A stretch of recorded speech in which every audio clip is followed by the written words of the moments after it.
Hello, I'm Benjamin Beaver with Coldwell Banker Patterson Properties, and today we're talking about selling your house by owner.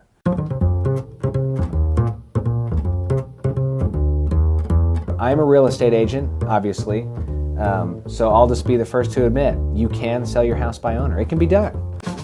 Is it a bad idea?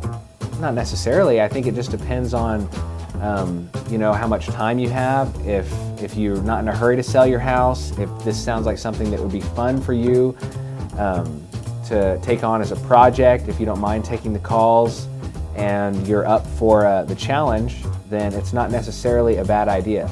Now, I'll be honest, and my hopes in making this video is that I decided I'm going to give you some helpful tips, some things that will actually help you selling your house by owner. Knowing that a lot of people that start out that way eventually decide to go a different direction. Some get it done. Some people, it works great for them.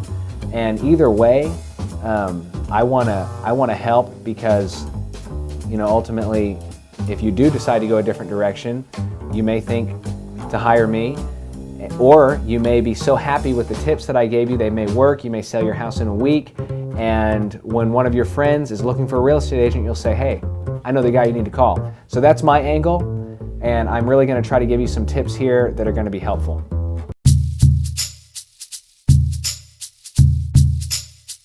The first tip I want to give you to sell your house by owner is to widen your market. If all you have is a sign in the yard, then there's going to be, depending on how busy your street is, there's going to be a certain amount of people that drive by, see the sign, tell somebody they know, and your market is, say, about this wide.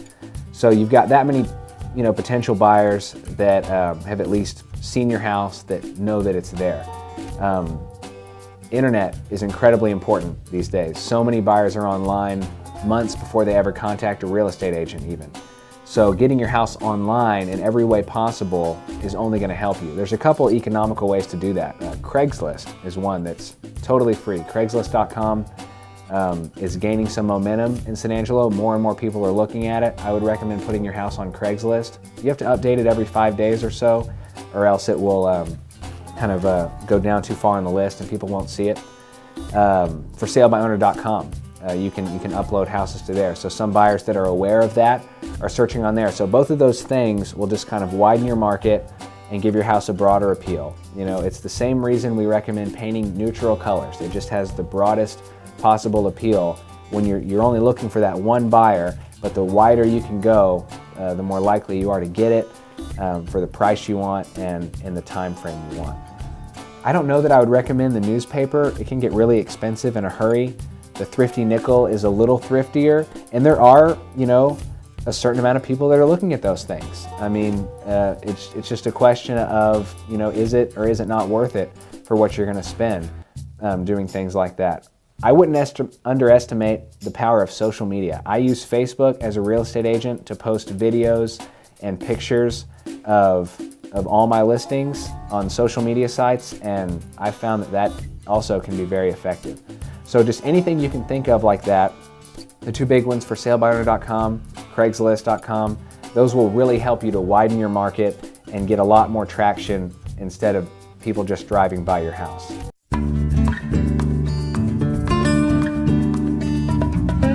I want to talk just for a second about looking good online. Your house, the way it appears online. When buyers are shopping, they have just a huge amount of properties that they are constantly scanning through. It's basically a process of elimination. They've got kind of their criteria in mind, what they want in a house, and they're just going through, knocking as many off as possible, hopefully to come out with a short list that they're going to really try to investigate. So you want your house to make that short list. So the best way to do that, something I have found that has been worth it to me, I personally hire a professional photographer and a professional videographer to do pictures and a video of every house that I list. That's an out-of-pocket expense for me, but I've found that it's totally worth it because you can't underestimate the power of a strong online presence these days. Personally, I use BuyTheStreamMedia.com, and they do a really great job. You can check them out. But I find that having those pictures and an actual YouTube video of the house that shows details and they do a good job goes a long way. Buyers love that. Just last Monday, I listed a house in Santa Rita, and 3 days later, we had an offer sight unseen, meaning they didn't see it in person, they saw it online, thought, I don't want someone to buy this house out from under me, and they brought us a contract. So that's the power of what we're talking about. And that also goes back to what I said about widening your market, broader appeal. So having it look good online is really important if you're serious about selling your house. You know, some other things when doing buy owner, just more details. You know, list all the benefits that are possible. If you have double pane windows, list that. People look for things that are energy efficient. As many details as possible, and also a video. And you may not have the capability of doing a video. It's not essential, but I highly recommend it. And like I said, BuyTheStreamMedia.com does a great job for that.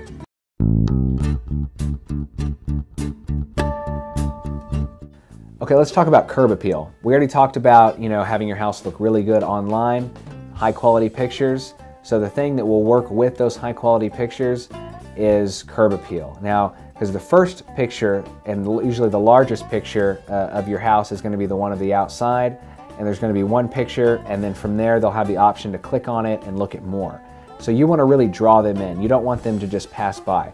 There's a couple things that I would recommend that are really inexpensive and I find go a long way. The two things I recommend: color and mulch. So we talk about color. This does not have to be extravagant. I'm talking about a couple of hanging plants, maybe some potted plants, maybe a few different flowers. Lowe's has some purple cabbage that you hardly ever have to water, that you could just plant at various spots if you have any flower beds.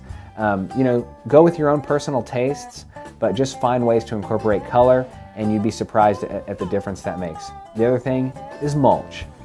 Lots of mulch. Mulch is great. Okay, so you've got all these, you know, every house is different, but you'll have these different areas out in front where you're like, I don't really know what to do with this area. Maybe it's already a flower bed. If it is, fill it with mulch and fill it thick. Don't skimp on it, because you'd be amazed at how this makes a house feel finished, even new and fresh. And then you've got an area that you're not really sure what to do with. I would recommend getting some of that flower bed liner and just line it out and then fill it with mulch. Those two things, color and mulch, will go a long way for your curb appeal. And one last thing that's optional, depending on the style of your house, painting your door. Paint it a not so neutral color, something that makes it pop a little bit, you know, either kind of even a reddish color, or maybe even a teal. I don't know. You just think about it, because you'd be amazed at how it kind of makes your house pop and makes people take a second look.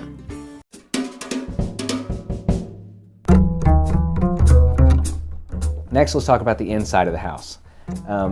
We've talked about the outside, we've got them in. So now that they're in, what are they going to see? Anyone who's watched HGTV knows you want to depersonalize and declutter. I wouldn't get too crazy with depersonalizing. People know that other people live in this house, so it's okay to have some family pictures and whatnot. Some good ideas, if you have, say, excessive family pictures, instead of taking down all the frames, just take some pictures of nature or various kinds of artistic looking things and just replace them in the frames. And that way you don't have to worry about patching a bunch of frame holes and things like that. You know, to keep it simple, clear off every surface. You know, clean off every surface of everything that is not essential. Have one or two, you know, decorative items on each, you know, on you know, end tables.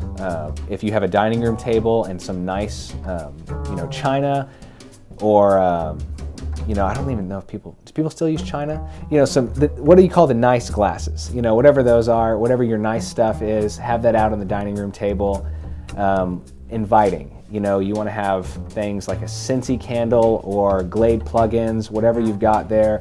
These are all things that people don't really necessarily think about that they're noticing, but you know, their sensory perception is noticing these things, and it just kind of creates this overall a warmer feeling of the house when it feels a little bit more inviting.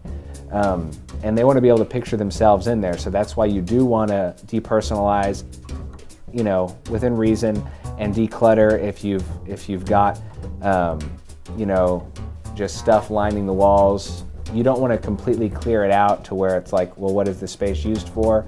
People are looking for functional space, so you want to kind of give each individual space a name. Say you have a corner, you know, it needs to have maybe a chair and a table, or maybe a desk. Anyway, any of this stuff that you guys would like more information on, please feel free to call me. My contact information, you've got it, and it'll also be at the end of the video. I'm more than happy to help people do for sale by owner, just because it's the same kind of principle. I know that if I help you out, it'll eventually, and could eventually help me in the long run.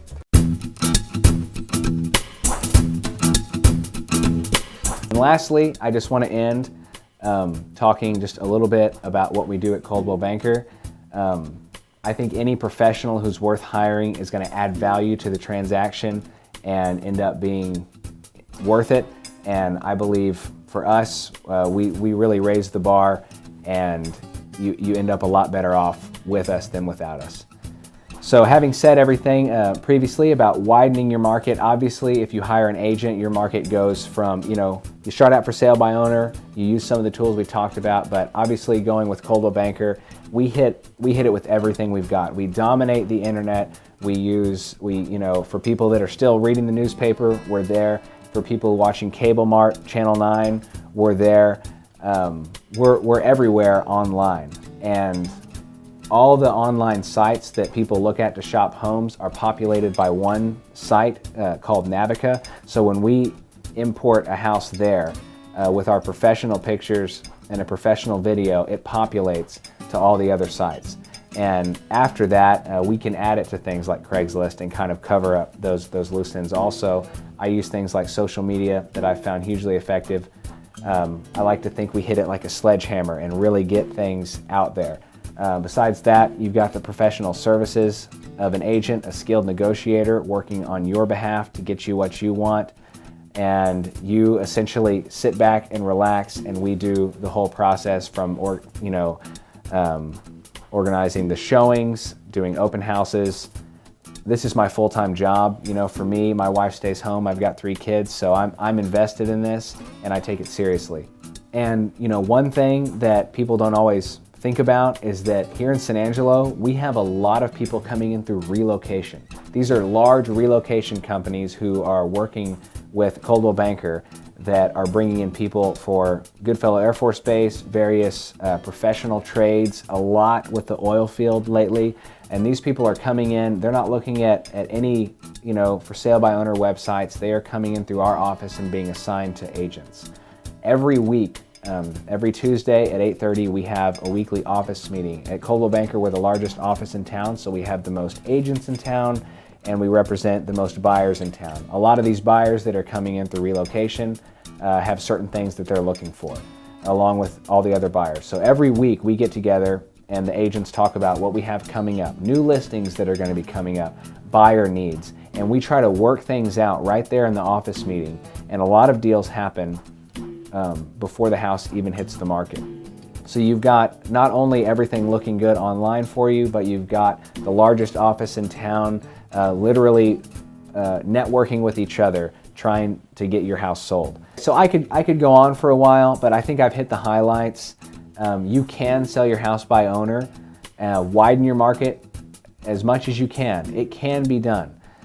But if you decide to go a different direction and hire a professional, I truly believe we are more than worth our rate, and that we can get it done in a timely manner and help you move on with your life. And I really am serious about, if you have any questions about anything I've talked about, if you want me to come by and kind of help you, declutter, depersonalize, ask me any questions. I am more than happy to help with for sale by owner, just because I know that if I help you out, it is ultimately good for business for me. My contact information is here at the end of the video.